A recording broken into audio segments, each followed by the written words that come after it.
Along mountain highways, we could soon see signs of the times. The North Carolina Board of Transportation approves a policy that may help the NCDOT increase revenue with private sponsors. News 13's John Lee is live in Asheville. And John, this could open up more ways to bring in some badly needed dollars.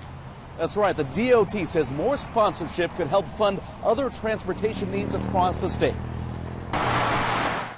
Potentially, it's the road to more revenue statewide. Other states have done this. They've got sponsorships for some of their programs. The NCDOT says something as simple as sign and logo placement for private sponsors could raise upwards of $1 million a year. Communications supervisor Steve Abbott spoke to us via Skype. But it gives people an opportunity to provide sponsorship, individuals, companies, organizations, to such things as our IMAP patrols, our ferries, our ferry stations, way stations, rest stops, adopt a highway kind of thing, which we already have. Not putting big billboards up, you're getting a plaque.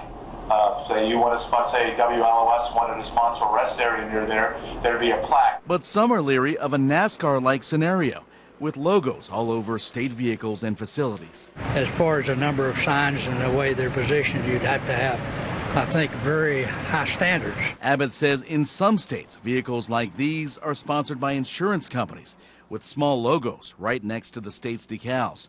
There will be some limitations on the size of signs, and a committee will help make sure the sponsorship doesn't get out of hand. If someone wants to put something huge on, or maybe a saying that we don't want on the side of a state vehicle or state facility, then they'll have to work out that compromise. And there may be some businesses or organizations that they don't want to make an arrangement with. But at a time when funding is tight, some seem at least open to the idea of sponsor support. Just so that it doesn't distract too much with the driving.